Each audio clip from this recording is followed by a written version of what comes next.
Ayub pasal 8. Bildad membela keadilan hukuman Allah.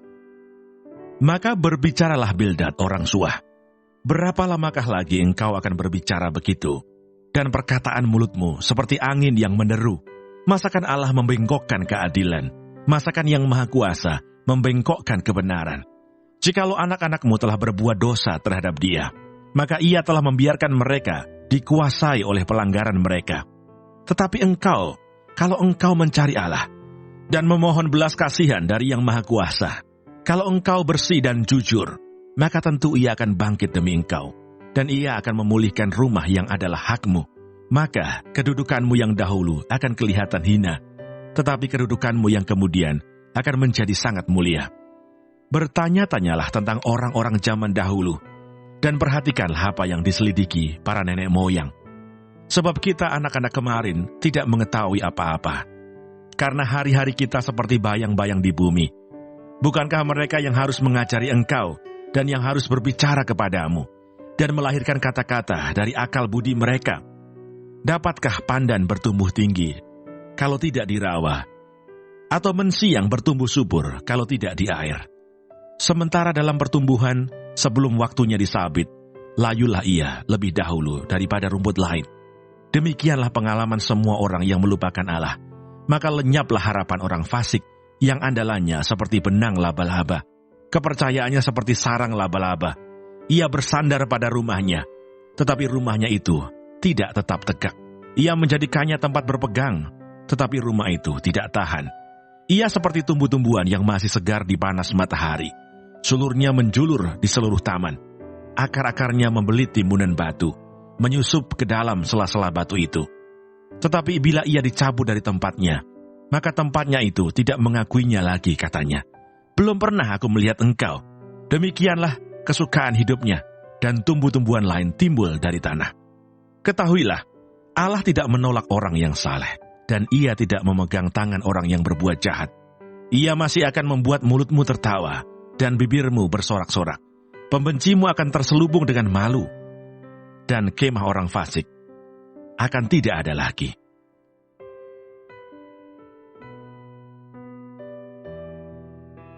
Ayub pasal 9.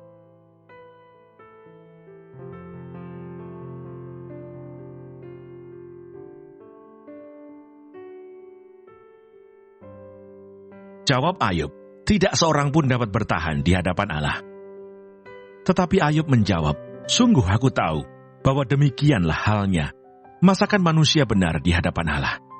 Jikalau ia ingin berperkara dengan Allah, 1 dari 1000 kali, ia tidak dapat membantahnya. Allah itu bijak dan kuat.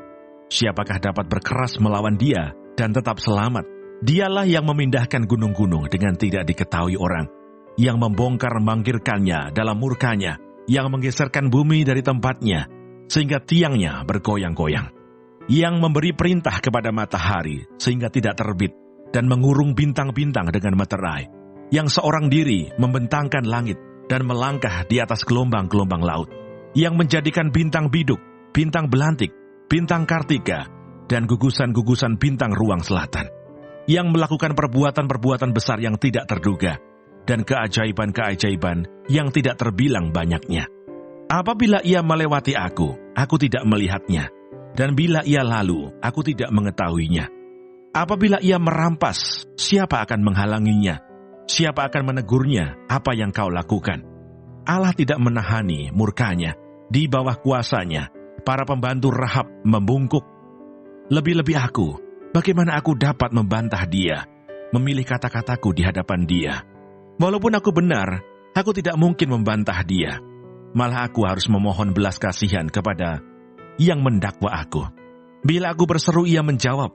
Aku tidak dapat percaya bahwa Ia sudi mendengarkan suaraku. Dialah yang meremukkan aku dalam angin ribut, yang memperbanyak lukaku dengan tidak semena-mena, yang tidak membiarkan aku bernafas, tetapi mengenyangkan aku dengan kepahitan. Jika mengenai kekuatan tenaga, Dialah yang mempunyai. Jika mengenai keadilan, siapa dapat menggugat Dia? Sekalipun aku benar, Mulutku sendiri akan menyatakan aku tidak benar. Sekalipun aku tidak bersalah, aku akan menyatakan aku bersalah. Aku tidak bersalah, aku tidak pedulikan diriku, aku tidak hiraukan hidupku. Semuanya itu sama saja. Itulah sebabnya aku berkata, yang tidak bersalah dan yang bersalah, kedua-duanya dibinasakannya. Bila cemetinya membunuh dengan tiba-tiba, ia mengolok-olok keputusasaan orang yang tidak bersalah. Bumi telah diserahkan ke dalam tangan orang fasik, dan mata para hakimnya telah ditutupnya. Kalau bukan oleh dia, oleh siapa lagi? Hari-hariku berlalu lebih cepat daripada seorang pelari, lenyap tanpa melihat bahagia. Meluncur lewat laksana perahu dari pandan, seperti Raja Wali yang menyambar mangsanya. Bila aku berpikir, aku hendak melupakan keluh kesahku, mengubah air mukaku dan bergembira, maka takutlah aku kepada segala kesusahanku. Aku tahu bahwa engkau tidak akan menganggap aku tidak bersalah. Aku dinyatakan bersalah. Apa gunanya aku menyusahkan diri dengan sia-sia? Walaupun aku membasuh diriku dengan salju dan mencuci tanganku dengan sabun, namun engkau akan membenamkan aku dalam lumpur, sehingga pakaianku merasa jijik terhadap aku. Karena dia bukan manusia seperti aku, sehingga aku dapat menjawabnya. Mari bersama-sama menghadap pengadilan. Tidak ada wasit di antara kami yang dapat memegang kami berdua. Biarlah ia menyingkirkan pentungnya daripadaku. Jangan aku ditimpa kegentaran terhadap dia. Maka aku akan berbicara tanpa rasa takut terhadap dia, karena aku tidak menyadari kesalahanku. Ayub pasal 10.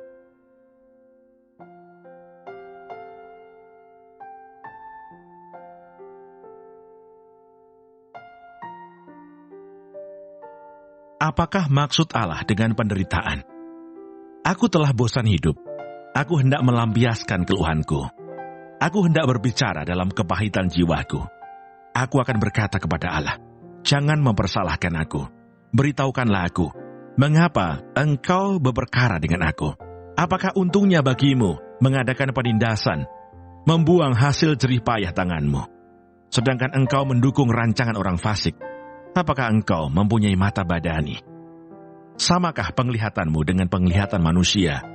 Apakah hari-harimu seperti hari-hari manusia? Tahun-tahunmu seperti hari-hari orang laki-laki? Sehingga engkau mencari-cari kesalahanku dan mengusut dosaku. Padahal engkau tahu bahwa aku tidak bersalah, dan bahwa tiada seorang pun dapat memberi kelepasan dari tanganmu. Tanganmulah yang membentuk dan membuat aku. Tetapi kemudian engkau berpaling dan hendak membinasakan aku. Ingatlah bahwa engkau yang membuat aku dari tanah liat, tetapi engkau hendak menjadikan aku debu kembali. Bukankah engkau yang mencurahkan aku seperti air susu dan mengentalkan aku seperti keju? Engkau mengenakan kulit dan daging kepadaku, serta menjalin aku dengan tulang dan urat. Hidup dan kasih setia kau karuniakan kepadaku, dan pemeliharaanmu menjaga nyawaku. Tetapi inilah yang kau sembunyikan di dalam hatimu. Aku tahu bahwa inilah maksudmu. Kalau aku berbuat dosa, maka engkau akan mengawasi aku, dan engkau tidak akan membebaskan aku daripada kesalahanku. Kalau aku bersalah, celakalah aku, dan kalau aku benar, aku takkan berani mengangkat kepalaku, karena kenyang dengan penghinaan, dan karena melihat sengsaraku. Kalau aku mengangkat kepalaku, maka seperti singa, engkau akan memburu aku, dan menunjukkan kembali kuasamu yang ajaib kepadaku. Engkau akan mengajukan saksi-saksi baru terhadap aku. Engkau memperbesar kegeramanmu terhadap aku, dan pasukan-pasukan baru, bahkan bala tentara melawan aku. Mengapa engkau menyebabkan aku keluar dari kandungan? Lebih baik aku binasa sebelum orang melihat aku. Maka aku seolah-olah tidak pernah ada. Dari kandungan ibu, aku langsung dibawa ke kubur. Bukankah hari-hari umurku hanya sedikit? Biarkanlah aku supaya aku dapat bergembira sejenak. Sebelum aku pergi dan tidak kembali lagi ke negeri yang gelap dan kelam pekat, ke negeri yang gelap gulita, tempat yang kelam pekat dan kacau balau, di mana cahaya terang serupa dengan kegelapan.